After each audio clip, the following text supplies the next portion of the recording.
Hello, my name is Sean Allen, and this is my individual presentation on the mini case. The case that I chose to do is the Rusty and Dusty Slow Movers. I'll start out by giving a overview and summary of the article and the case itself. So here we go. This is a case about a dilemma that Penny, who is the new controller of a farm machinery company, is put in by her boss. Penny was hired as the controller at a medium-sized farm machinery company, and basically the company reacquires tractors and other farm machinery parts from unfortunate farmers who have to file bankruptcy or cannot afford to keep up their payments. This was explained to all be happening because of a recent 2-year recession in the economy. Penny's first official task on the job was to determine how closely the inventory on the books was to the actual fair market value. She notices as she's walking through the warehouse and checking the inventory that most of it is very dusty and rusted looking. Ron, the inventory control clerk, explains that much of the inventory has been sitting since the recession, and many items back there have been sitting for years on end. As she digs into the situation further, she realizes that the problem is actually quite large, and that the inventory moves very slowly, if at all. And another problem is that even when they do sell the items, they are sold at a large discount.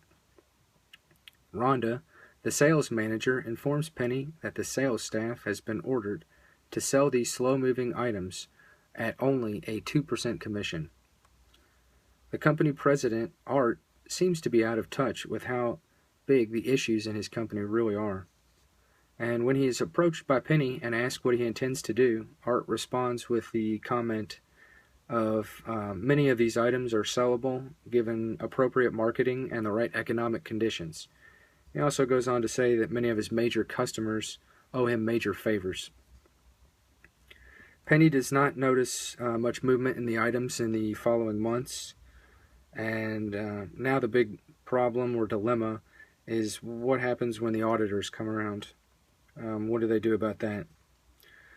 She goes back to Art to ask what he would like to do, when the auditors came around, and he basically just tells her the same thing he did in the first go-around, the first meeting.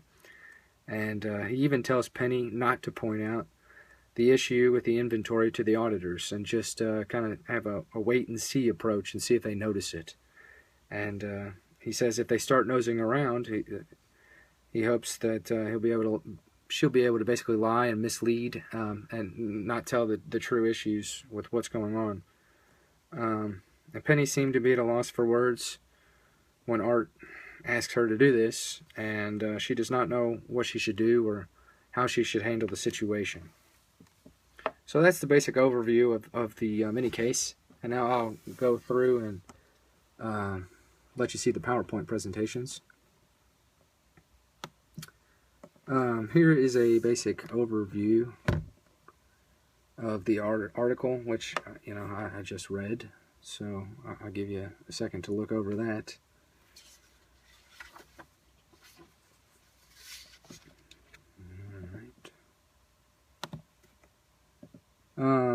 A list of the stakeholders or the players involved, and here we have Penny, the controller, obviously the main character of the whole situation here in the case study.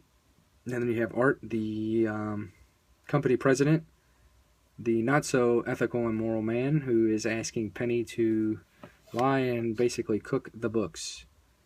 You have Rhonda, who is a sales manager of the company. Ron, the inventory control clerk.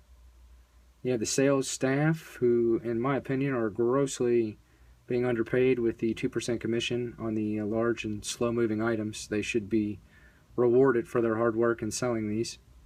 You have the auditors, of course. The customers of the company are involved, and the shareholders. The customers and the shareholders are involved, and this basically trickles down. that's why Penny has to really think this situation over and do the correct thing, because there are a lot of people involved and a lot of people who could be hurt by this. The ethical dilemmas. I've listed some here. I'm going to go ahead and read some other ones that I put in my paper here. The ethical issues involved in this case are, does Penny have a responsibility to take formal legal action? How much support can she expect to get from Rhonda and Ron? That's kind of a big one in my opinion, because I'm sure Penny's looking for help she can get from anybody, and with Penny being a new employee, I'm sure Rhonda and Ron have both been there for a time, a certain amount of time, and they probably enjoy their job and are loyal. So Penny has to be careful before approaching them, because they could be on Art's side, and that could not go good. How is fair market value found during a recession? Is it right for Penny to mislead and lie to the auditors, even if it helps her company in the long run? Should Penny do a market value adjustment for the inventory, even though Art has made some very wrong comments and horrible suggestions? And lastly, should Penny run the numbers and present them just for Art's own knowledge? So maybe he could go over those individually by himself and come to some type of or ethical or moral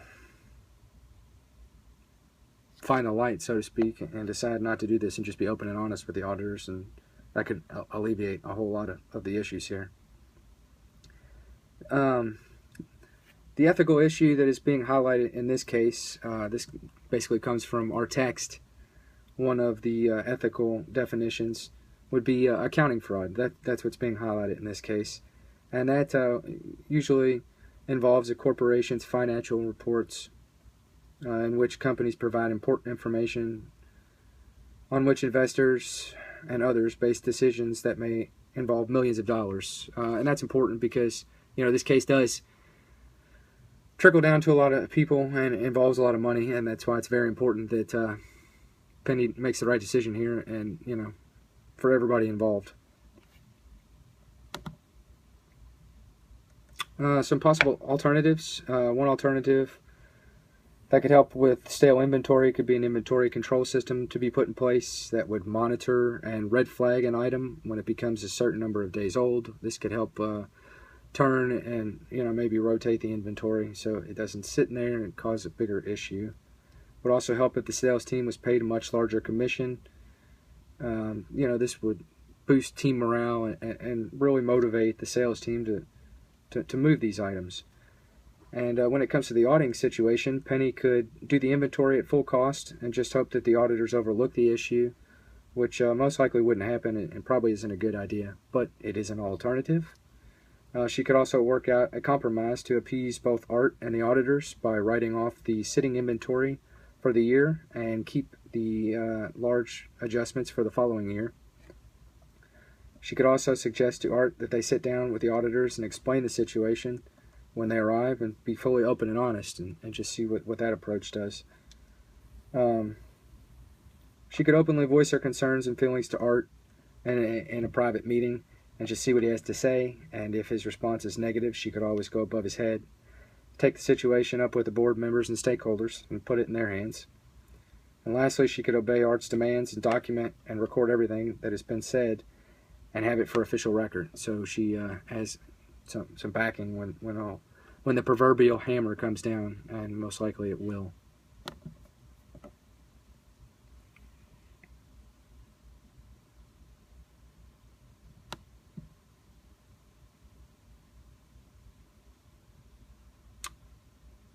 These are the ethical terms, from our text that's involved in accounting fraud and employee basic rights. And in closing, to say, if it were me and I was in Penny's shoes, I would, tell Art point blank, no, I'm not going to do this. And then I would take and disclose the situation and get it out in the open. And then finally, I would personally resign and be done with the company, because obviously they don't have a very good code of conduct or a code of ethics, and it might not be the right company to work for. I appreciate it. I hope you enjoyed my presentation, and have a good day. Thanks.